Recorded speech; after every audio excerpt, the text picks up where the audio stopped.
Well, I hope this thing's recording because I got a few other things to say. Been watching that TV now, and I'm not feeling good. But anyway, that's beside the point. This is what I'm curious about here. Let me see if I can see that a little better there. Okay. Well, President Obama, I want you to know something right off from the get-go. I respect the office of the presidency of the United States. And I respect the vice presidency office of the United States. But let's see now. You got a boy that used to work for you, and he running one of these, I don't know, campaign things or whatever they call them things. You know, he's disassociated with you now because he's doing these things, you know, running these ads about you're saying that Rami's killing women and he's a felon and let's see what else. Oh, he doesn't pay his taxes and all that kind of stuff. Okay, now maybe you want to hear what I got to say. No, you don't want to hear what I got to say. You don't even want to hear what anybody's got to say, because you just say, "Carry on, move out of the way. I'm the king here." Well, you're not the king. You're a government employee that the people hired. You lied to them, and you're lying to them now. Let's see now. Let's count up who's got the most points. I think that's one way of looking at it, I guess. Here's the thing. You say Romney killed some woman that her husband worked at a factory or something. All right, let's go here. How many veterans have you killed? Oh, you didn't kill them. Somebody else did, right? Well, you put the policies in place with the government overseers, you know, the slave traders. Yeah, you put them in there, and you tell them, you know, hey, make sure that this veteran doesn't get it. We'll put a board, you know, the death panel that old Uncle Joe Biden says, oh, there's no death panels. Well, they got these panels in these VA hospitals here in Spokane, and they're going to determine whether you get care or not. It might take you 2 or 3 years to get surgery or whatever. And they'll go to 6-way to Sunday to figure out a way to stop you from getting the surgery. And let's see now. I'm just curious, how many veterans do you think that has died because of your policies? Well, we know one in, well, there's an ambassador, and those saw on the news here lately, and 3 of his buddies there died.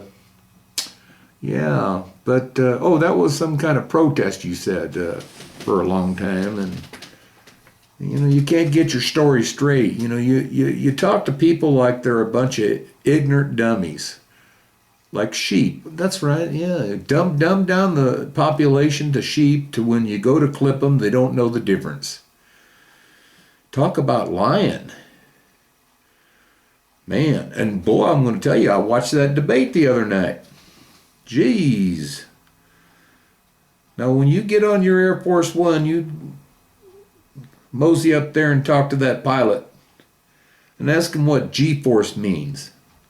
Because you probably know, but just in case, because you're just a Harvard, you know, community organizing. Oh, that's right, you're a Muslim too. Yeah. Yeah, because you know how they think and you know how they feel, and you eat dog, you know. And you're you know, it's like you're keeping Big Bird, so you're going to fatten him up so you can eat him too. Okay, that's the joke of the day. And here's the thing.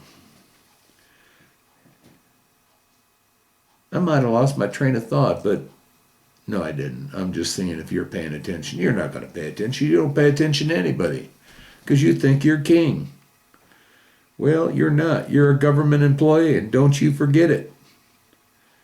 And you're not going to be a government employee for very long, because if for some how your thugs go out there and do something to undermine the American way, the Constitution, like you've been doing for a long time now, undermining it, and you know, you got to have an investigation for everything that makes you look bad. Yeah. Oh, until after the election, and then after you get elected, well, it's tough luck. You know the truth that I'm a Muslim and I eat dog, and I know how Muslims think, and I know how they feel because when I lived in Indonesia, I learned all that kind of stuff. Well, maybe you were indoctrinated in Indonesia before you started smoking that marijuana stuff and doing that cocaine, but you were poor. I mean, gosh, you must have had to walk up a hill both ways in the snowstorm down there in that Hawaii place. And, I know you said you were poorer than poor, and gosh, I guess the vice president, your grandmother, the vice president of a bank, couldn't afford to buy you shoes, and you got frostbite on your toes. Yeah, Yeah, you're poor, poor, poor. And I'm trying to figure out. They say that them big time colleges are pretty spendy, so I'm just curious. Oh, that's right, you got student loans. Yeah. You got the government to pay for your thing. Now, since you understand the Muslims and you understand how they think, is it a fact that a Muslim believes that, I don't know, I'm just asking questions, is it a fact that a Muslim will do anything to kill their enemy? You know, the extremists, not the regular Muslims, the good Muslims that, are kind and good-hearted and just want to be, have a family and do the things they want to do and whatever. But I mean, the people that just want to kill anybody, what do they call them? Infidels. Now, you ought to know that because you say you know the way they think. Now, is that true? So, if you say, you've said you weren't a Muslim, but if you know how they think, I'm thinking, gosh, you'd do anything that you could to get elected president. Oh, you already did that, didn't you? Yeah. Yeah, Reverend Wright and all these boys, and every time somebody does something to make you look like, well, it doesn't make you look bad, it just tells the truth. You throw them under the bus so quick you can't even see straight. Well, I don't know if you can see straight anyway. But I've seen your Democratic people and your folks. That Cutter gal, she gets caught in a lie and it's okay. Goes tells another lie. And that, what's that congresswoman down there in Florida? Debbie something, Wasp, I can't pronounce her last name, but she's down there. She gets caught on tape, both of them. That Cutter gal, that Debbie Wattsman Schultz or something down there in Florida. Caught on tape. First they say, no, I never said it, no, this, that, and the other thing, and lie like a dog, I'm telling you, and get caught on tape, and then, and then still deny it.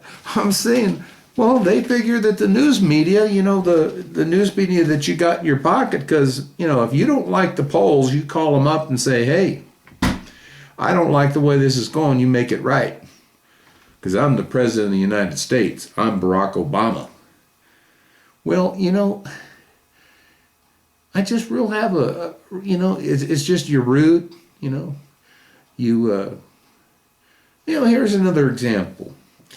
A guy was telling me down there at that VA Spokane, hospital in Spokane, Washington. Now, grant you, I've said that it's, brutal. It's torture. They torture you. Well, I don't want you folks out there to get the wrong idea. I'm not saying all the personnel there are torturers. I'm not saying that they hate you. I'm saying, it's real simple, it's the government overseers that scare them to death. They got to feed their families. And if they don't hop through the hoops and do the things that they tell them to do, even though it hurts them and upsets them, they'll get fired. Because them government overseers, they got a lot of power in there. Those medical personnel, and the overseers, they're not medical people. Anyway, this guy was telling me that there's this guy down there. He's getting this program started for vets that need rides to the hospital. Some kind of transportation service for mobility. People that need a ride. And they were saying that this guy's gonna get it all set up, grease the wheels, and get it running smoother than duck poop. And guess what? They're gonna get rid of him and hire some government employee. No, that's what some folks down around in that area call overseers. I said, oh, you mean an overseer? They go, no, that's a government employee. And I said, well, he must be getting this guy that's starting this thing up and everything, he must be getting a whole lot of money. That's, pretty good deal. No, the person that's going to take over the program will probably get a bigger wage and so forth and so on. So I said, well, is he going to be working there, that guy that started it up and did everything? No, I guess they're going to have to let him go. Well, Obama, yeah, I'm telling you, you and your overseers, yeah. Oh, you talk about making all these jobs and you creating all these jobs. Well, I'm going to tell you what. The overseers down there at that Spokane VA hospital, I get around a little bit, and I heard that they're cutting back on, what do they call them, on-call employees and temporary part-time employees. So, like, say you get a rush in some clinic, and you got, what are those group 8s that you were so proud of putting in there, that's making $75 an hour sitting next to a guy that's starving to death, and he jumps up and walks in and gets to see a doctor before him? Oh, yeah. Well, it gets crowded and they get overrun, and them employees are worked to death, they're beat to death, and that's one of your programs, yeah. But the one thing I'm gonna let you in on something, and this goes for the Veterans Administration. The ones that spent that $5 million on that, what do they call that? When a bunch of government and employees and overseers get together and spend about $5 million at a big fancy hotel or something. Here's the thing. Now you can put down new floor coverings on the floor, make it so damn shiny that people are afraid to walk on it because they're going to fall. Must have been some bigwig coming down there to see something at the hospital. But I'll tell you, the VA administration and President Obama and all your crew out there, your overseers, your slave traders, slave traders. And I know what I'm talking about, overseers and slave traders, so don't give me no crap. I just want to let you, I'm not going to try and trap you here. I am a cancer patient and I'm probably going to die pretty soon. I don't know when I'm going to die, but I'm not going to have a long, happy life. Not with all your overseers. They make it hard on me. Well, here's the thing. When I come down that hospital, and they are building on that hospital and making shiny floors and doing all this fancy stuff, and it makes it look pretty, and then come to find out they're putting up a $2 million fence around that place. And I said, well, yeah, I was talking to this guy. I said, yeah, that's to keep the veterans out. He says, oh, no, it's to keep the veterans in. It's security. I go, you see those two big posts out there? I said, you could run a semi-truck into them posts and you wouldn't move them. They're probably 8 feet in the ground with the concrete, 10 yards of concrete on them. They're building that fence to keep people out because there's going to be vets that want to go to the hospital and you ain't going to let them go. Kind of like death panels and, government overseers. And, that's like Obamacare. Yeah. But you're implementing, They wanted me to take a blood test down there for my cholesterol. You know what I found out? It wasn't for cholesterol. It was for some, HIV something, some kind of study they were doing. They took my blood and didn't give me a cholesterol test. I got high cholesterol. I didn't get the cholesterol test, but they got this study. Yeah, you're using the veterans as guinea pigs, treating them like dirt. You don't care about the veterans because every one of your policies and your do-gooders are making it terrible. Oh, you can put a thing on the phone. Oh, yes, we give the best health care and all on and on. No, not if your overseers don't want them to have it. I can't understand. And then I realized that there's a tape out there or some kind of video or disc or some dang thing that's got you saying that you're a Muslim and on and on and on. And I don't know if it's true, but I don't have to listen to that. I listen to you from your mouth. I heard you on TV say it. You know, you're a pretty slick talker, but boy, I'll tell you what. Remember them G-forces. Because boy, when you get a little irritated, right? When you get caught in the trap and you realize it, boy, oh boy, the G-forces are really working on your face. I mean, you know, you are a bad card player, you know, and you don't like to be confronted. You don't like that. So I'm figuring that my life expectancy is real short because if this tape ever gets out there or whatever, I imagine you're going to send the thugs and the overseers, and they're going to wind up. Well, it was an accident. He something happened and he died. Just an accident. So when I die, folks, guess what? It's probably because, you know, but hey, you know what? When I was diagnosed with the cancer thing, I didn't have any feelings one way or the other. But the people that told me all that kind of stuff, I'm not going to tell you who they are because you probably have them overseed. But I'd walk on hot, broken, molten glass for them. I love them people. And a lot of my buddies love them too. You're a disgrace. That's all I got to say right now because I'm not feeling good. I'm going to shut this thing off.